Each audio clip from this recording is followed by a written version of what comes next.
All right, this morning we're talking about one of our assessments. We're going to focus on dorsiflexion of the ankle. The ankle is made up of the fibula, tibia, and talus, and that's where ankle motion happens. So today we're going to talk about that assessment. Okay, so the importance of dorsiflexion is so when we're standing in our ski boots, we have enough range of motion at our ankle that our foot can get fully to the back of the boot, and then the leg shaft be able to follow the shaft of the boot. If we don't have the requisite amount of ankle flexibility, what happens? The whole leg and foot scoots forward. This is a typical case when someone says, oh, it's too small, even though you brought up what you think is the correct size. So we're going to go through the quick assessment method, a couple different ways of how we assess ankle flexibility and what to do if there's too much or too little. So first, we maybe watch the person walk in, and if their gait's relatively normal, no red flags yet. If they tend to have a lot of bounce to their step, they're walking and the heel doesn't necessarily touch the ground, it seems, that could be an observation that's important. Or if they're sitting here and the leg's the right length to hit the ground, but the heel's floating off the ground. Those are some simple indicators we look for a lot of times. So the first way we're going to check ankle flexibility is I'm going to grab the foot, bring it up. I'm really concerned with the lateral side. When I pick the foot up, I am assessing overall the weight or the tightness of the hamstrings and gastroc and soleus. Gastroc and soleus are here, the soleus crosses over the knee, so we're going to have to get that muscle or tendon out of the way. So the first thing we do is concern ourselves with the metatarsals 5, 4, 3, 2. My fist is going to go from the second metatarsal head to the fifth. I support it thusly. And then I just find where the system locks up, which is what we used to call a neutral position. And keeping my hand under the foot, I'm going to have Gary bend his knee. And I'm pushing back gently. And now I'm observing this angle on the lateral side. And if we can visualize what 10 degree is, great. If not, we can just say for this exercise, we're just feeling how it moves. In this ankle, I definitely feel it hitting a wall in here. So I really want to double check this. It really doesn't go much further. And if I push further, you can see the joints in the middle of the foot wanting to do the work. Those are the mid-tarsal joints. These right here. So a lot of times, even if our ankle is locked and can't move any further, there's a lot of movement in those mid-tarsal joints, which is the way our body compensates for, a lot of times, lack of flexibility. It's a way to get the foot flat on the ground. So we're going to check it another way. This is a little easier because you can easily take time to measure. So the important thing is we're assessing it on the outside or lateral side of the foot. We're going to lift this until we see the heel move. And sometimes we have a lot of fat pad around our heel, and we're looking for that fat pad just to move a little bit. That means the heel, the bony structures are moving. It may not completely lift off, but means the bony structures are getting stressed and you can see it move a little bit. So the important thing here is keeping the plane parallel to the ground, because this device will want to twist.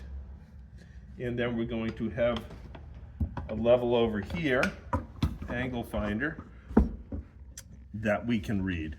So we want the knee pretty much over the center of the foot, about like so. You can usually visualize it pretty well. You can even have Gary put his knee and hold it there. Then we're going to lift this up. And remember, see how it just naturally wants to twist? So I usually will hold it more on the lateral side. If you're unsure, put another level finder here, angle finder, and lift. And you can see right here, the heel's not leaving the ground, but you can see the lightness in the fat pad. And here we're about 10 degrees, and boom, about 11 degrees, it comes right off. But this little movement should be a little bit of a red flag, means, okay, I'm not seeing this where it's leaving, but I am seeing it lifting. Okay, this is the fat pad all around the heel. It's about a 1/2 to 3/4 inch on most people. And that bone is sitting right in there, the heel bone, the calcaneus. So when I just start lifting this, you can see movement here. The fat pad's loosening up, and it's not lifting completely off the bottom until about here, which is about 14 degrees, but it definitely started to move at 10 or just below. So, you know, a couple millimeters of ramp angle adjustment, or we'll also call it a heel lift, but we're lifting the heel. We're just bringing the boot up to adjust the angle of the boot to match what this foot and leg are capable of getting. So the important thing is, with a little bit of movement here, start off with about that much heel lift. If I recheck, make sure everything's about the same again. And now we're approaching 10 and not really getting any lift until about 12 now. So this can be a simple way to assess how much heel lift you need, but it's not always the most accurate. So the reason we're paying a lot of attention to these numbers, 10, 11, 12 degrees, is because the boot's made up of something that has forward lean.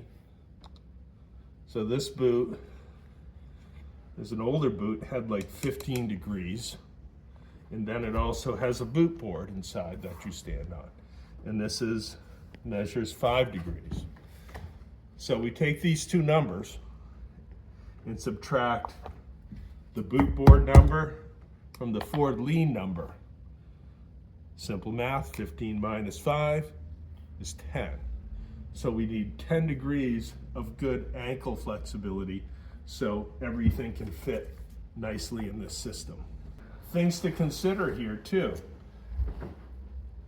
If we had a really large muscular calf or a heavier calf that will be down in the boot, that will add flexibility requirements of the ankle to be able to stand in the boot. The opposite is also true with a really slender leg. Again, that won't follow the natural angle of the boot. You may not add a heel lift if they can stand properly or balanced in the boot. You'll just have to make sure the boot closes around that slender leg well. Or there might be a little shim or spoiler that fits back here, and then we'll come back and revisit with that how much ankle flexibility we need. But everything has to be considered. And the most important thing is, you'll go down, you've made a choice or two for boots that you're going to place on their foot. The important thing is this heel lift will have to go in every boot that you put on their foot. You'll also have to tell them why you're doing it, so there's a little education involved in this. You're not lifting the heel, you're adjusting the geometry of the boot to fit your requirements. From the fitting side up top here, we'll usually use a little duct tape, stick it in. It can be easily transferred from boot to boot through the try-on process. Sometimes the tape won't stick very well, because we do use silicone to help slide liners in and out. So sometimes you'll have to clean the boot board a little bit with a little acetone that we have down in the shop, or glue thinner as well to get it to stick. Takes no time at all. So that's pretty much ankle flexibility from the limiting side. Sometimes someone has too much ankle flexibility. You test their foot, and on your physical test of pushing, it seems like the foot's gonna come up and touch the shin bone. You'll measure them, the same thing. It lifts up with very little resistance, not very heavy at all. That's a situation where, yeah, someone may have too much range and can't get pressure to the foot. From a fit standpoint, not always an issue of comfort. It can be. It can be a little bit more of an issue with performance. So sometimes we want to decrease the amount of ankle flexibility this really flexible foot may have. And there we have a couple choices. Sometimes you can put a little elevation under the forefoot, under the metatarsal heads and out to the toes, and that will increase the forward lean of the boot, or increase the overall flexibility number that we need, which will eat up some of the flexibility of the ankle joint and help deliver a little bit more pressure to the forefoot.